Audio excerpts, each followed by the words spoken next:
Well, welcome to part 5 of Alan's Day. Back working on this new 5100E John Deere, going from a few upgrades to get a little more close to perfect. Well, today is part 5, and I'm going to start on the interior, and I'll sort of walk you in there and show you what we got going on here. So, getting into this interior, it is just a fantastic interior here. And what I have to compare that against is my 180 Alice Chalmer open cab on there that I've had for pretty close to 40 years. A little bit of an upgrade getting into this. And I'm going to just start picking through a few things that I just want to change on here. I know that John Deere has several different versions of these tractors. This 5100E is a base model. And I'm sure there's probably a lot of these items that I'm doing in here are already in place and set up. Not quite sure. But this is the one we have, so this is the one I'm going to work with right here. So just get back in here and I'll show you just a few things where I'm going to start with. And I'm going to put a phone holder. And what we've got here is, this is made by Bullet Point. These are a real nice kit that they have. They've got all different configurations of this, of different brackets. And we put these in, everything gets one or two of these in there. So I think I've got a place picked out for this. It's going to go right here on this bar. There's nothing behind it that you need to see anyways. I'll put it here. That's valuable space looking down in there. So it's going to go up over here. So phone holder. One of the next items that are going in here is a USB and USB-C. And the C is that little one, and there's starting to be quite a few of those electronics that are using that, so I might as well upgrade and put that in here. And this I'm going to probably put into the side here somewhere. Don't know what's behind all this stuff yet. I just got in here and started poking around, so it's going to get a USB port, and this particular one has a voltage gauge on there. That way I can, at a glance, have that set up. And everything that I'm putting in here is going to be set up with a key on, so that when I turn the key off, it cuts all the power. So we've got that going on for here. As long as we're over in this corner here, lighting, been in here and in the evenings or at night a couple of times, and there's just not enough light in here. There's one light right there, and then there's a little running light, courtesy light right here.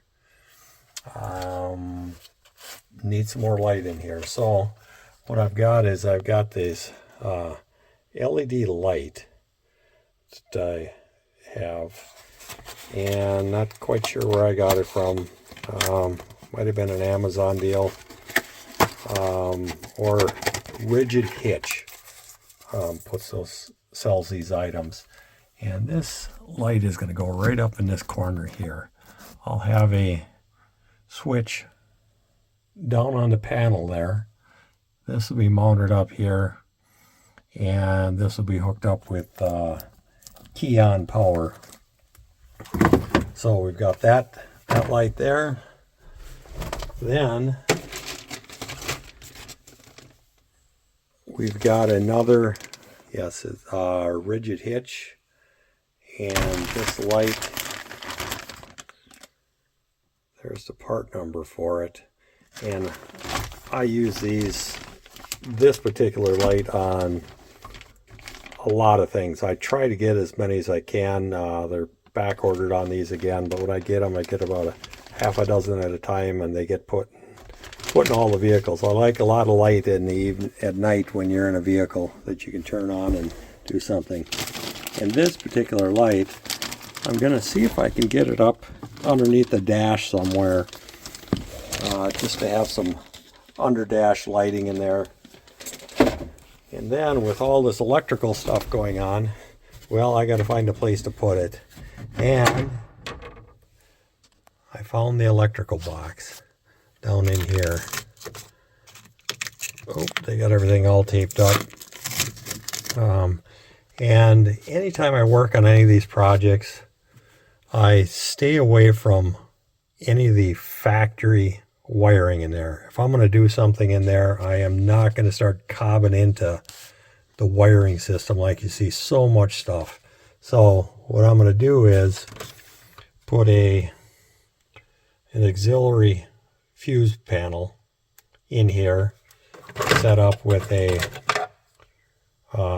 breaker feeding that panel, and then I'm going to have a relay in there hooked up with key on. So the only thing that I have to do in here to tap into the system is tap into the battery lug down here. I think this would be a good place to get hot power. And then I've just got to find some place in here where I can get some key on power without having to disturb the tractor's electrical system. So I just need one wire to tap in, and it's not going to take much power. So we've got that going on with the electrical. And then a couple other items, small items I got to tweak on here is we got the toolbox that came off the front fender. You'll see that in some other parts, how I remove that, but I'm going to put it to use yet. It seems like it fits right in this area here, so I can put a few tools in here that some of the nicer stuff you don't want to just sort of leave out in the end there in the cabinet. I need to put an aluminum angle all the way across this edge here, and what that's going to do, it's going to just keep anything you put in here from wanting to slide out and bounce off there. So I looked underneath there, and there's absolutely nothing underneath this metal plate. So I'm just going to take and put two 1/4 inch nut certs and put those in here. Put just a little aluminum angle and bolt that down. That way, whatever you set alongside your seat here and set in there, it's not going to be being a safety hazard and bouncing out and ending up under your feet. A couple other little small items I don't like is some wires there. Yeah, they're all covered, and I'm sure there's a grommet around there, but just having exposed wires that aren't in a loom, I just want to clean that up a little bit. I'll investigate that and see what we can do. May not ever be a problem, but I don't want to find out. That looks like a pretty big chunk of wires there that's not protected. So I'll clean that up. Otherwise, everything else is just nice in here. Oh, there's one other item that I'm going to pick on John Deere about, or somebody. I'm not quite sure what the purpose of these two frickin' bolts are that are just hanging out here. I didn't investigate much into that to see what these two bolts are for. Yeah, I'd like to just come in here with a grinder and just hack those things off. But for now, I'm just going to put a couple little pieces of 3/8 gas line hose, rubber hose, put them on here, leave them stick out, so that it's going to be a bad day you freaking snag yourself on these two bolts here. But other than that, I'm loving this tractor. Everything just looks great in here. So I'll bring you back when I get a few items put together in here. Talk to you later. Well, Taz and I are back working on the interior here. I'll show you what I got for the under dash lights that I was talking about before. What I've got is I've got this light bracket that I made up. Just took some light aluminum, bent it up, cut it up, and that's what I'm mounting this light to. And one thing with these, I'll show you a little bit of what I did on this. You see that there's just a little bit of it's oozing out. I probably put a little too much. But anytime I got an application where you've got something that's going to be vibrating or moving, like I showed you before, I always take this Bostic adhesive, and I just put a dab of that, a little dollop underneath the light, a couple little screws in there to hold it. A little more about these, how I got these lights set up here is, you can see that I've got a red piece of heat shrink on here. You gotta when you have LED lights, don't trust their black and their white or whatever wires they have. You have to test to see which one is positive. And then once you test which one is positive, then I go ahead and mark it which is positive. That way you know, and the next person knows what it is. And then I've got some wire loom. I shrink wrapped it on the top, and then this will get put apart all the way here. So this is all going to be wire loom and tucked in here. Now, as far as how the light fits, there's just a little bracket, a little gap right underneath here that this light bracket fits in there just nice. And I drilled 2 3/16 holes. Once you're sitting in the seat, you can't even see this light's there, and it's not even going to affect your feet. But at night, if you need a little extra mood lighting in the tractor, flip the switch, and you'll have power. So that's how that's going in there. Maybe a couple little stainless steel screws and fender washers, and that'll be secured in there. And then I've got the wires run. What I've got here is, this is just a 14-2 trailer wire. I use a lot of this. It's a coated wire. That way it's all protected. And John Deere has a real nice little chase system underneath this floor mat for running wires. You can see that there's plenty of place that I can run wires, and those will all go back up to the fuse panel that I'm going to put in up on the top there. So overall, I went together pretty good making the lights up. I'll bring you back again once Taz and I have these things put in here. So talk to you later. And just going into the cab now. Beautiful cab in here. Just to start out with, down low here, there were some wires in this corner that were exposed. They weren't exposed wires, they were just not in loom. Clean those up, and then I put a angle stop right here. Put some nutserts in here, some stainless bolts. That way, whatever you put up on this little ledge here isn't falling down on your feet and causing a safety hazard as you're going down the road. So, small item there. Added a mood light down in the bottom here. You can see that up in the bottom there. Once you get up in the top, you can't see it. An LED light. Put that in there. And more about the lights in here. Added switches over here for the lights. So we've got this is for the floor light, and this is for the big light up in the corner, which it's pretty bright, but your back is going to be towards it, and it's just so much nicer in here.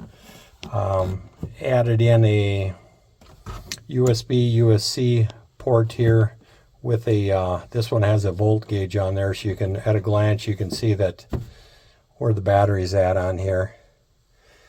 And then also with the lights here, there's a light up in here.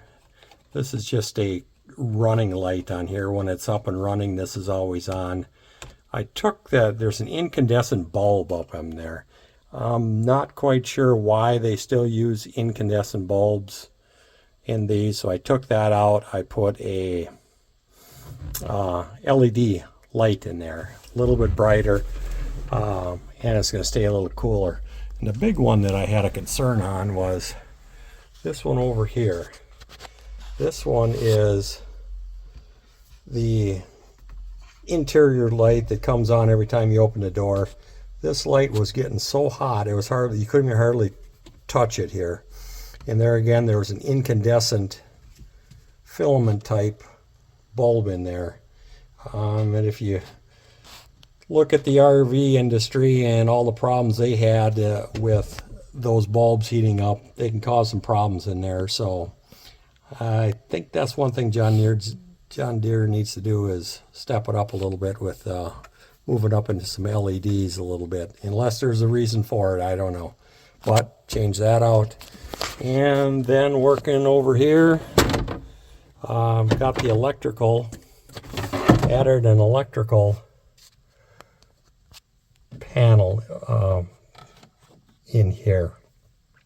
And with this electrical panel, I just tapped in here, so everything I did to this unit is here. I didn't do any tying into the system except into one place where I needed a trigger wire to activate the relay to operate the fuse block.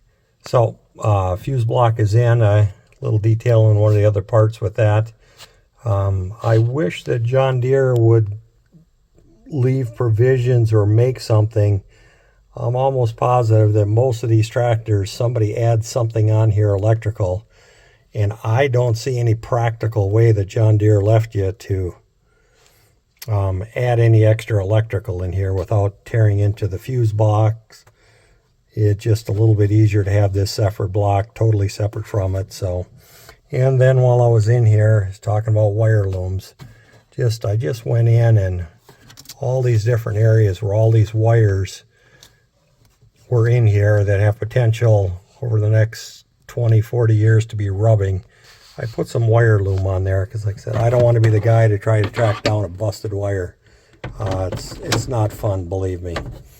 And a little bit of prevention will help on there. So that was set up there.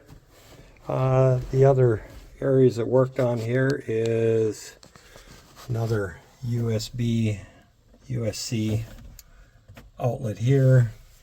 Put the phone holder there, and right here is the switch for the backup camera, and I can switch through.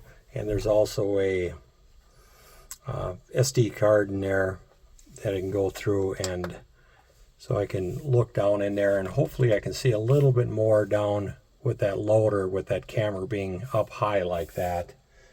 That's just going to be a little easier if you got a bucket on there, or you got pallet forks that you can get what you want. And then the big thing is the reverse on here. It's just a couple times I drove it, the amount of torquing your neck you have to do to make sure there's nothing behind you is just huge. It's going to be safer on the neck is not having to be looking back. I mean, they got a pretty good mirror in there, but I think that camera's going to do a bit better job. Put a couple little rubber stoppers over these bolts that they had hanging out here. And out of everything on this tractor, the big downfall that I found so far in here that I do not like is the way that you put this tractor into park. You have to move it over, up and over, and I'm sure you're going to get used to it, and you're going to get a handle on it. But I will guarantee you that more often than not, people are going to jump out of this tractor with it in neutral and not going all the way with the effort and physical to put it into park there.